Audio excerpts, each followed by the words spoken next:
Hey campers, George here, back in the man cave. Looking at a favorite blade shape. It really has no value these days, but it's just a cool blade.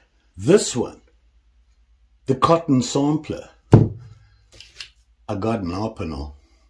You know what that means. Let's check it out. So it's been a while since I modified an Opinel. I've been thinking about this one for a while. One of the reasons is, if you look at a cotton sampler blade, it's a very distinct blade. What use it has today, an EDC is about it. The reason for the design was obviously for cotton sampling. They made this blade this way for a specific reason. Really no other use. But hey, it's a cool blade, so I got a number 9. Yeah, it can't just sit there like this. Why?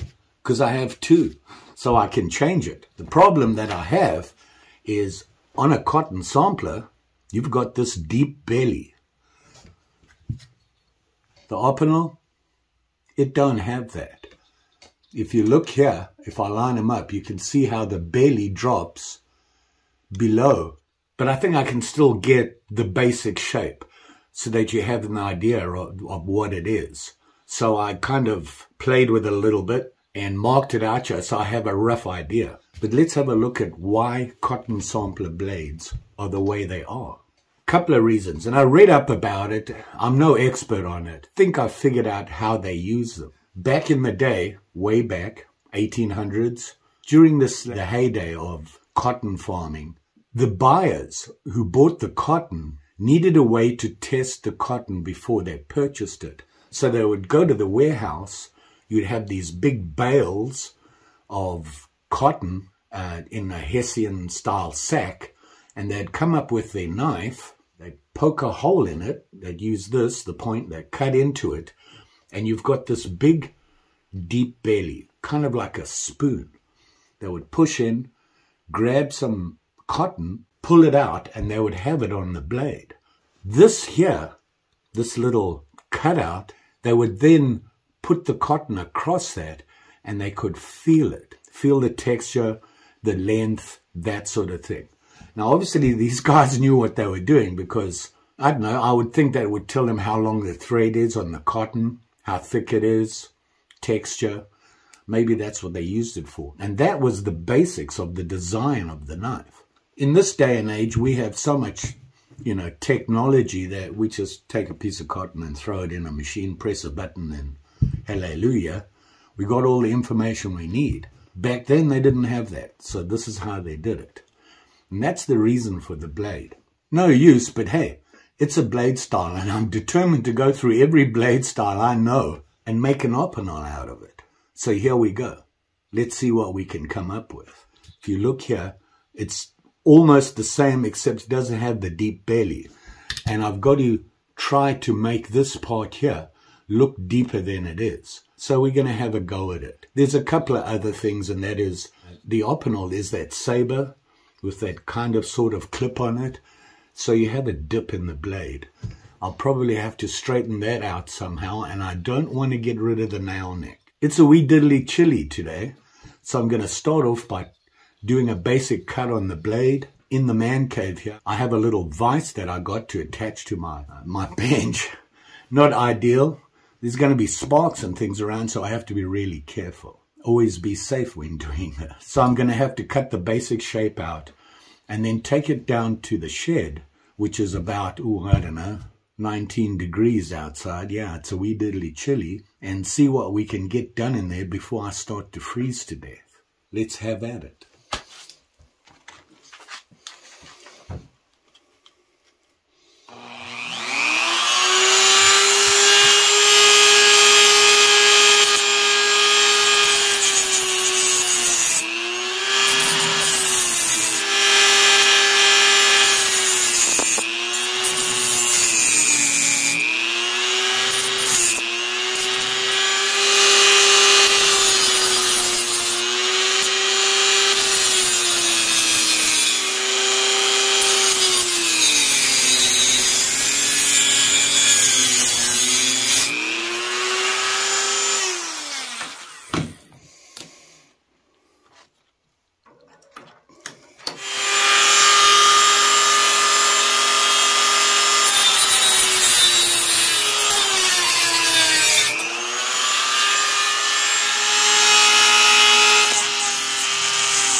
Yeah, we dilly chilly in here.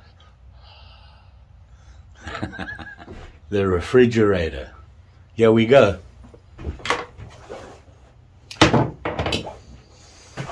For those of you that were wondering, I did wear gloves and safety glasses while using the Dremel. Safety first, don't forget. Anybody guess what these are going to be? Spoiler alert. So I'm going to work on this basic shape now by hand using just files and that sort of thing. While I'm doing that, I've got to think about the handle. The handle's pretty straight, but I don't know if I like that. Kind of boring. What I'm thinking is curving it up a little bit more push on the back. Why? I don't know, but I'm pretty sure it'll look different. Something else about modifying Opinels is that you have a blade that is pretty thin. When you use the Dremel, you got to be really careful when you're cutting that or shaping that you don't burn the steel. It's so thin, it's really easy to overheat it. If you do that, you're going to damage the steel. So you really have to go slowly, wait a little bit, don't let it get red hot, that sort of thing.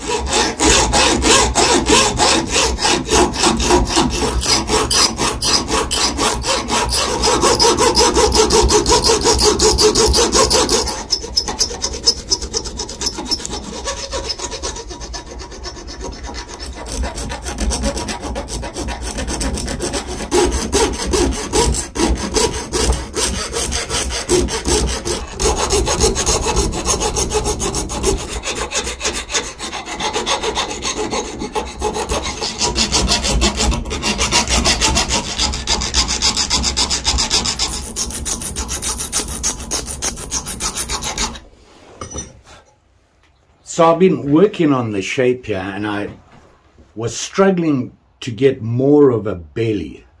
And after having looked at it, if you look at this cutout here, mine is way thicker. This piece here. This piece here.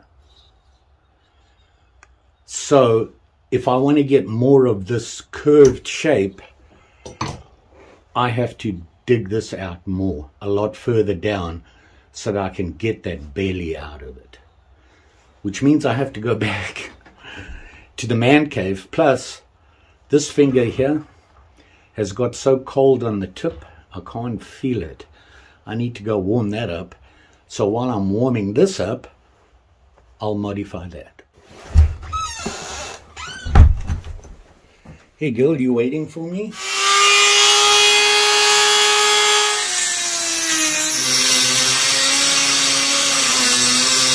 So here you can see I've really deepened that test area. Now I'm going to have to grind this out. Actually, I think I'm going to file it. I might use the Dremel just to get most of it off, because it takes forever to file. Although I prefer to do that if I can get most of the meat off and finish it up with a file. Maybe I'll get more of that belly shape to it. The safety manager is here to make sure everything is safe. She is thorough.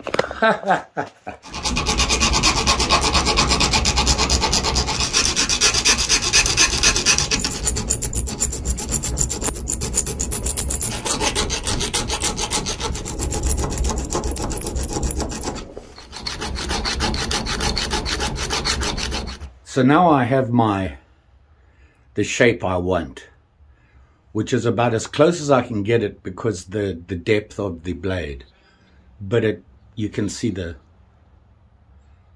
shape of the cotton sampler. Now it's going to need some cleanup. Obviously I got to sharpen it, get all the rough edges off, clean it up.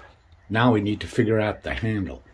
Now when it closes, you will notice there's the nail neck. When it closes now, the nail neck is gone because I cleaned up all that edge. So I just need to give it the old Opinel tap to get it to come out, which means I'm going to have to do something with the handle because I want that nail neck. The nail neck is there. This is going to have to be dug out, and I want to shape it up a little bit just to get away from the Opinel shape, and then we'll see what we want to do with the rest of the handle. I think I'm going to clean off all the covering. Going to leave the Opinel on here. I wanted to show the Opinel, and this is the carbon, by the way, and it's number 9. And then once we get there, I'm thinking about a dark wood. I'll see what stains I have and then go from there.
Well, my hands are frozen, my nose, it's cold. So I'm going to go back to the man cave to finish this off. If you saw what I did, I want to try and make the handle a two-tone handle, dark to light. We'll see if it works. If it doesn't, it's going to be all dark. As cold as I am, I can't leave it like this. I got to clean up.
One is a little darker than the other.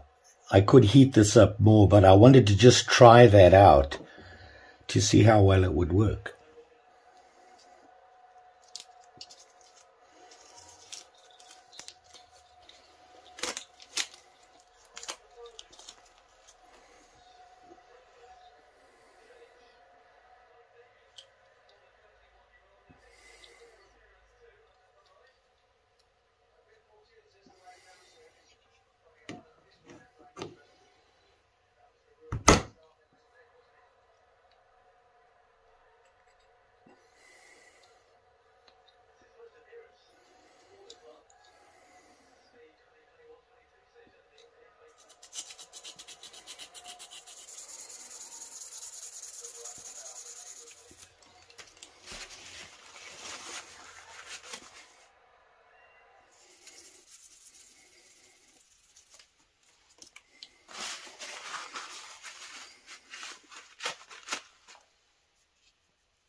Okay, here it is here.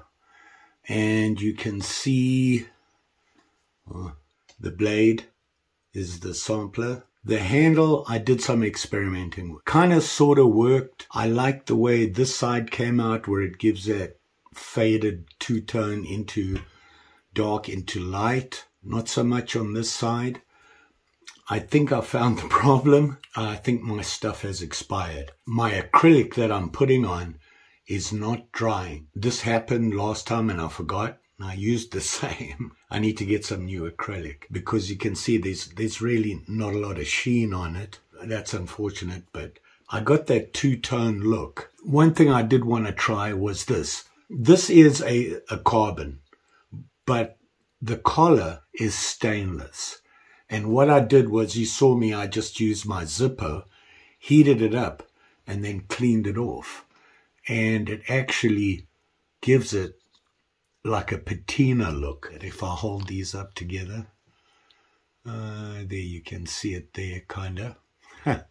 One is a little darker than the other. Here are the original and the cotton sampler I made. So you can see the difference. Obviously the blades, quite a difference. You can see there. And if I compare it to the Rough Rider, you can see the differences right there.